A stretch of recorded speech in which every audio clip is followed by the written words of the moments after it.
music, parties. There's a long list of things to look forward to at Christmas time. While many anticipate this time of year for the merriment, the stress of this season can actually trigger sadness and depression for others. According to mental health therapist Jenny Lovell, finances, stress, grief, loneliness, even separation and divorce are just some of the reasons people may have the Christmas blues. I start seeing clients coming in more numbers. Starting around about the 10th, 12th of December, I start seeing more people. I'm really busy in December.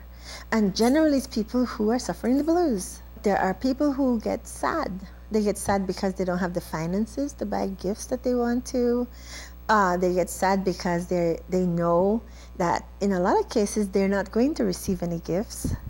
They're not going to be acknowledged. Their families are abroad. They can't afford to go abroad. And in Belize, we're such a transient society. We have a lot of family abroad. And the family don't come here. And that's when you begin to think about things like, oh, they don't love me because they stay over there with the ones over there. And so there's a lot of reasons why people go into a funk. And I call it a funk. There's also this thing about expectations during this season.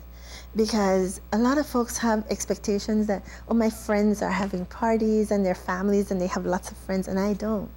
And so all these things come to the foreground at this time of year. Also, the changes in the seasons, shorter days, longer nights, is known to be a trigger for seasonal affective disorder, which is a type of depression that is related to or worsened by the change of the seasons.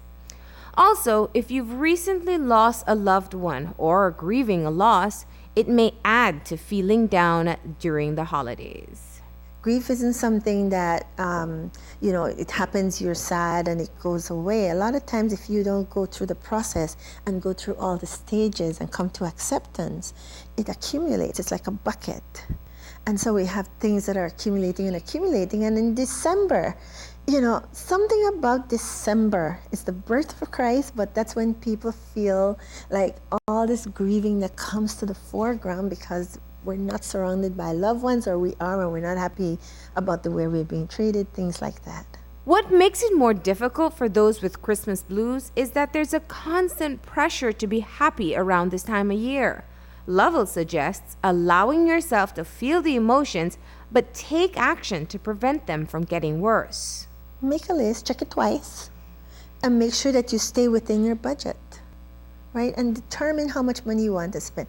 And don't go out and use your credit cards and max out a credit card buying all kinds of things, because seriously, that would put me in depression, all right?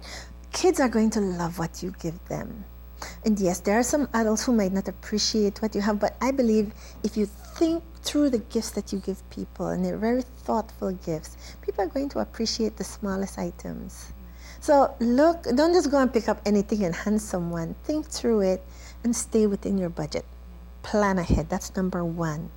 Number two, you need to prioritize things that you have to get done. If you're planning to do Christmas dinner, I know that families get together and people share the wealth. Everybody has to do something so that no one person is left with the burden of having to do everything. Because that, again, also gets you in a sense of being resentful that nobody's helping, right? You want to make sure that you put time aside to do some form of exercise. Because exercise builds endorphins. Endorphins are the fun, healthy, happy feeling things inside your body. You want to build endorphins, you need to get the exercise. Really important, right? Don't overindulge over the holidays, because you have to pay attention again to depression. People either a lot of times can't eat or they eat too much, and so you want to be paying attention, and your family members again need to point out things to you in a loving way,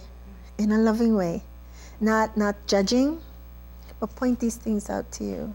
Rely on your support system and let close friends or family know how you are feeling. If the depression is severe and you're feeling hopeless, you should seek a professional for help. The thing is that I wouldn't put on this happy face. If I'm feeling sad, I'm feeling sad, and I'll explain to you why I'm feeling sad. We all need to have one person that we trust that we can go talk to and give to our heart, our heart's content, and share some of the burden. Whenever you have a burden. You need someone that you can share that with. But I clearly would not say get out there and put on the happy face and then go home and cry.